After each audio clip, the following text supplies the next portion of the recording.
New Jersey, kind of a tricky track to be honest with you. Two places that are kind of tricky. First of all, it's got this crazy banked oval. It's like a miniature Irwindale, but the bank is super steep.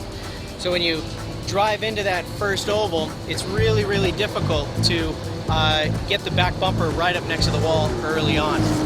The second part that's difficult is coming off the bank down onto the actual flat. When you do that, the car bounces. It's hard to set the suspension up for that. When I attack this track, I really like to come in with like a clutch kick instead of a handbrake on the first corner, and that gets the back end right up next to the wall really early. It's very committal, and it's hard for people to stay behind you on that one. And then I like to come off the bank just a little bit early to make the transition smoother. And then it's a matter of a real late brake for the hard right turn. And then on the figure eight, basically, stay flat out over the bumps, make as much smoke as you can, and when you're following, try not to get lost. When it comes to the sport of drifting, we all have our different unique styles of approaching the track. We all come in at different speeds, different line, different angles. But ultimately, when it comes to competition like Formula Drift, it's going to come down to the judges and how they want us to drive. The judges are up there in the judges' tower watching us run all day long. Next to the judges' tower is a spotter stand. There's my spotter, Ben Chong, that stands in the spotter stand watching me run as well. The judges are going to relay the message to Ben and how they want me to make my changes. Ben will then relay the same message to me and I'll make changes accordingly.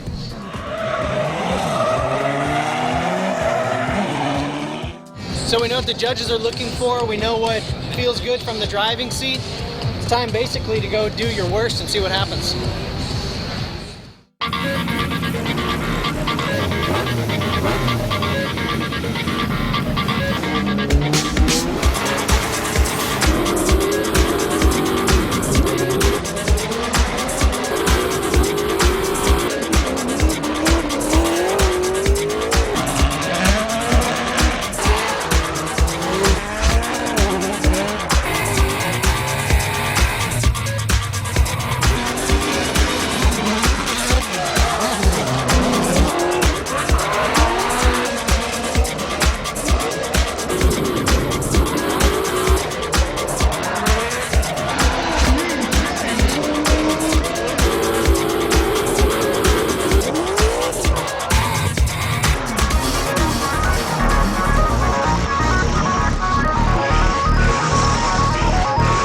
So we just finished our event here at Round 3 of Formula Drift New Jersey. Overall, I think we had a great experience here. We learned a lot about the new setup of the car. Things were really going really well. Although I still have to tell you, I don't really like this track. It's still tough on the car. It's not really that exciting to drive, but you know, the fans love it because you can see everything up close right in front of you. So let me take you through my rounds for today. In the top 32, we went up against Matt Walden in his 350Z. Matt, he's a great driver. He's a champion from DNCC in Canada, so I didn't really want to underestimate his driving style. But luckily, our car was so much more set up for the track. The first lap, I led, and pretty much opened up a big gap, big enough so that we had a bigger advantage in the second lap.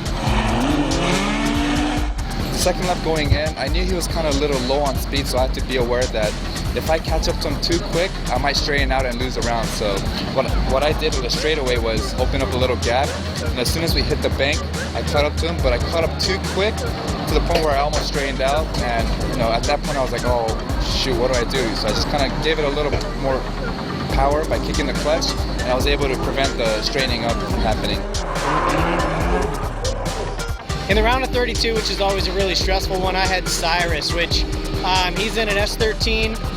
Those cars are old, but surprisingly fast. I was able to gap him a little bit, leading him, and then following him, he slowed up a little bit in a couple of the corners, but I didn't hit him, and I was able to kind of stay pretty close to him, so we moved on from there. In the round of 16, pulled up with Stefan Verdier. Following Stefan initially, I don't know what happened, but his wheel went underneath his car. He jumped like 4 feet in the air. I saw the underside of his car and slammed on the brakes and slid within an inch of him and stopped and barely didn't hit him. It was so close.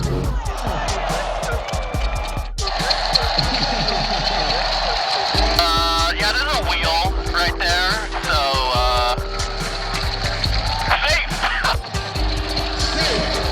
The next round was against Darren McNamara in the top 16. you got this. Darren, I've actually lost him here last year, so I kind of wanted my revenge back and, outdrive him, but his car is really fast, and as fast as our car is, his car is so much lighter, so, some parts of the track I had a better advantage because, again, our car is set up really well for this track, but just have to say it was just his day again, and hopefully next time if we ever do hit him again in the top 32 rounds or top 16 or anywhere, I'd like to take him out. In the round of 8, I was against Ryan Turk, and Ryan has been one of the fastest guys. We put on a brand new set of hand cooks, scrubbed him in to the right temp, and I just went as fast as I could. Had a good initiation with him, really, really committal, almost hit him right entering the bank. It would have been a big crash for us both, so I'm glad that didn't happen. Stuck with him pretty well, and then following him, I think he dropped down on the bank a little bit. Whatever happened, I don't know, but we moved on. In the round of 4, I went against JR, and doing the burnout to clean the tires, the first time I've ever felt the NASCAR engine stumble, ever. It kind of had a little stumble to it. I was a little bit worried about it. The guy says don't worry about it, so I got on the line, went to take off following JR, and there was nothing there. It just stumbled, and it took about half the track to clear out. So I don't know what the deal was. We're still looking at the mapping to figure out what that was, but it was a little bit desperate to try to keep up, and then I'm sure he followed pretty well, and we lost that round. So in the consolation round, went against Darren McNamara. He damaged his car. We gave him a little extra time, more than the 5 minutes, so we didn't win on a 5-minute rule, and he did an amazing job driving that car with so much toe in. It was unbelievable. He had looked like 30 degrees of toe in, but in leading him, he chased me pretty good, I assume, but I saw him on the last corner right next to me with some shallow angle, which is a good opportunity to show the judges how much more angle one car has than the other, so I increased the angle. And I don't know why he didn't do the same, but he decided to kind of go right through me, which is what happened, and spun out, but ended up getting the win for that. So that puts us in 3rd place. Hate to see so much carnage on the track. There were some great clean runs. It doesn't need to be a crash fest, but ultimately, I finally get some new bodywork. That's really what this is about. Stefan doesn't like to replace the bodywork. We've got the same bumpers and everything that we've had on the car since its birth at Long Beach last year. So hopefully we'll have a new deal for the next event, and try to get back on the podium in Seattle.